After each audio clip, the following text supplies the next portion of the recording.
Rebonjour à tous et à toutes. Donc nous revoilà pour cette deuxième partie de vidéo sur le yin, cet être lunaire.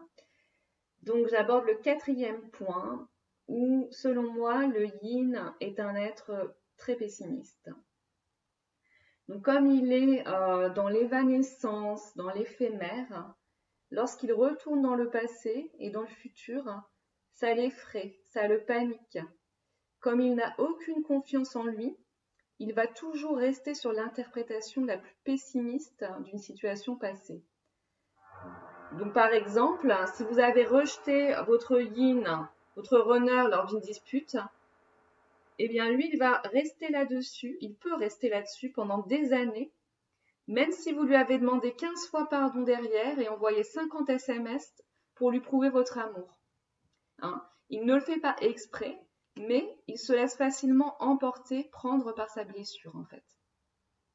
Donc c'est pareil lorsqu'il se projette, il va d'abord voir tout ce qui lui fait du bien, tout le positif, donc être dans une sorte de rêverie, et très vite, il va se sentir rattrapé par son mental en voyant toutes les impossibilités. Alors je parle toujours de ce yin qui est déséquilibré, évidemment ça s'équilibre après, au fur et à mesure du parcours. Là c'est pour aider à comprendre ceux qui seraient en début de parcours, à comprendre leur honneur et pour les runners à se comprendre eux-mêmes. Voilà. Je refais ce petit point parce que c'est important de le comprendre qu'après ça change tout ça. Ça se stabilise. Généralement, donc, il préfère couper avec son mental et donc ne rien projeter. Il prend facilement le parti de on verra bien. Et si ça n'arrive pas tout de suite, c'est que ce n'était pas le bon moment. Voilà, il se rassure un peu comme ça. Donc c'est un long apprentissage pour lui de s'autoriser à rêver et donc à se projeter. Et avec sa flamme jumelle, quand la blessure elle est encore très vibrante, il s'interdit de penser à l'avenir. Il retourne sans arrêt sur les désillusions passées et il se dit que les choses vont se répéter de la même manière et donc qu'il ne sert à rien de projeter quoi que ce soit. Voilà. C'est très pessimiste, cette façon de voir les choses, mais bon, c'est un peu comme ça au début, en tout cas, qu'il fonctionne. Et dans notre vie de yin, c'est très difficile de s'arrêter définitivement sur un projet établi.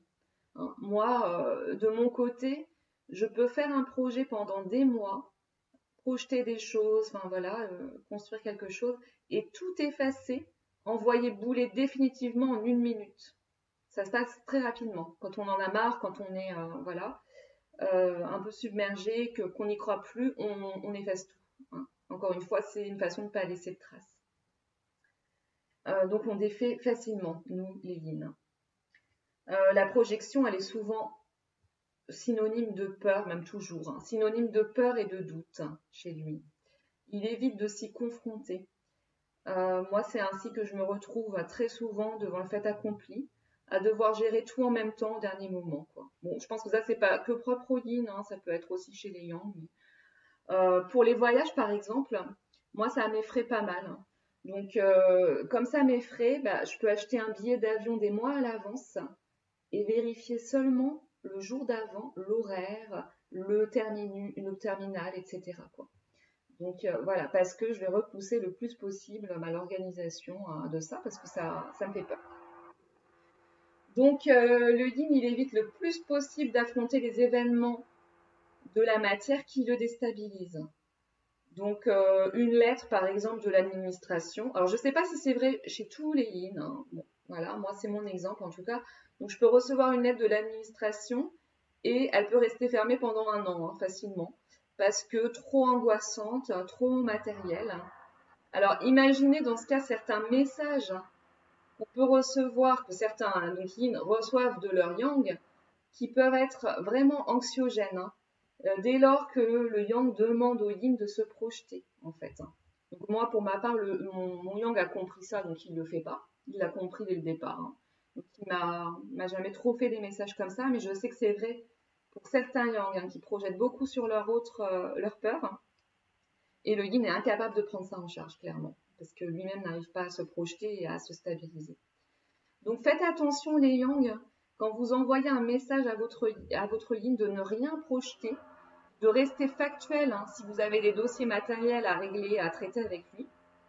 Et si vous lui envoyez de l'amour, n'attendez aucune réponse de sa part. Hein. Parce que, comme le dit Jean-Jacques Goldman dans sa chanson Sache que je, pour le yin, clairement, il y a une question dans je t'aime, hein, qui est synonyme de doute sur lui-même. Alors, je ne vous dis pas de ne pas lui dire je t'aime, hein, mais s'il n'est pas stable, il entend quelque chose derrière ça, quoi. Il entend une demande quand même. Hein. Donc c'est synonyme de doute sur lui-même. Et alors que généralement le yin n'a pas de doute sur l'amour qu'il porte à son autre en revanche. Hein. Alors le 5e point, de quoi le yin ne doute-t-il pas? Donc, pour répondre à cette question, je dirais qu'avant d'être équilibré, eh bien, il doute de tout. Il doute absolument de tout. Et donc, il n'a confiance en rien, vraiment. Parce que tout est passé au crible du doute et du pessimisme chez le yin. Et c'est sa relation de flamme jumelle qui va le faire travailler là-dessus. Le yang, inconscient de ses comportements, va pousser le yin dans ses retranchements, déjà en le secouant, en le chamboulant. Hein. Et le yin n'a jamais connu ça ailleurs. Quelqu'un qui le mettait face à lui-même de cette manière-là, quelqu'un qui le challengeait autant. Avant, il avait des facilités à effacer les relations trop souffrantes. Enfin, des facilités. C'est un grand mot, mais c'est vrai qu'il se forçait en fait à effacer les relations trop souffrantes. Il passait à autre chose en fuyant, en déniant la réalité. Donc avec son chaser, il ne peut pas faire cela longtemps parce qu'il est inexorablement attiré vers son amour. Il va devoir regarder sa blessure en face pour la dépasser. Donc moi, je pense que les yin ne restent pas très longtemps en fait dans le déni. Hein. Ça, c'est une impression que vous avez, vous les yang, mais ils sont très attirés hein, par leur chaser. Et comme il est toujours dans le mode de fonctionnement aller-retour, hein, il va alterner des phases de doute. Hein. Et quand il alterne ces phases de doute, eh bien, quand il rentre dans des doutes, il se replonge dans des dénis. Hein. Voilà. Et donc, quand il sort du déni, il va retrouver des phases de confiance. Et petit à petit, avec un travail puissant de son yang aussi en miroir, hein, il va parvenir à stabiliser cette confiance. Mais cela lui demande beaucoup de temps et de travail, avec des perpétuels retours en arrière. Donc moi, je propose dans mes accompagnements, je fais une séance d'hypnose pour programmer un chemin qui permettra de maintenir une confiance en fait et de la remplacer cette confiance par la peur qui peut vibrer en nous. Hein. Et donc petit à petit, cela va s'acquérir naturellement et lorsqu'une peur vibrera, la confiance prendra le relais et viendra s'installer à la place de la peur. Voilà.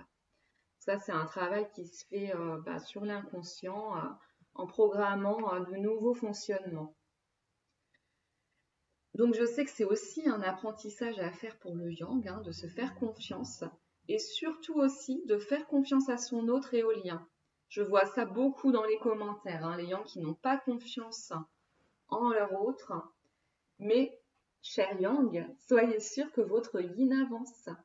Son travail, il est très long et fastidieux parce qu'il est empreint de doute et de peur. Mais vous pouvez l'aider énergétiquement. Vous pouvez travailler de votre côté sur votre ancrage, votre stabilité, votre confiance, et ça se répercutera de façon systématique, donc dans le système sur lui. Plus vous allez libérer des charges en incarnant cet ancrage, et plus le yin va réintégrer du yang, et donc une confiance, un pouvoir de manifestation. Et ça le rassure de constater qu'il peut être à l'aise dans la matière où habituellement il se sent assez perdu, assez instable. Alors voilà, je le dis et le redis, si vous voulez aider votre système, les yang, vous qui êtes plus ancrés, incarnez cet ancrage, mais vibratoirement. Hein.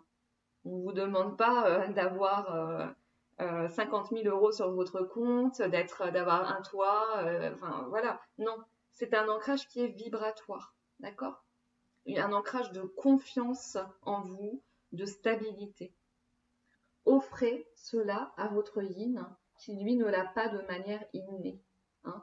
Parce que lui, de son côté, il vous offre d'être relié à l'univers, à l'ancrage céleste. C'est grâce à lui si, dans le système, vous parvenez à avoir confiance en l'univers et en sa guidance. Parce que c'est toujours un travail en partenariat parfait. Voilà. On en revient toujours à ce système flamme jumelle qui est vraiment parfait. Donc, voilà. J'espère que cette vidéo vous apportera. Alors, j'ai vu là déjà les résultats du petit sondage que j'avais mis en ligne.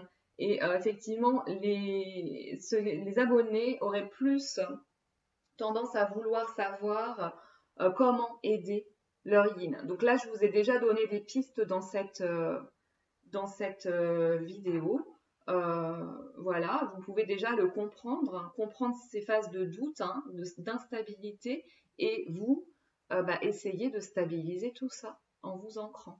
Voilà, en envoyant cet ancrage, cette confiance dans le système. Et ça, il le recevra. Et ça le stabilise beaucoup, lui. Et il vous en remercie. Hein, il le ressent quand vous êtes ancré, le yin. Ça lui permet, lui, de se stabiliser. Voilà. Donc, au travail. Et puis, écoutez, à très bientôt. Je vous souhaite une très belle journée, une très belle soirée.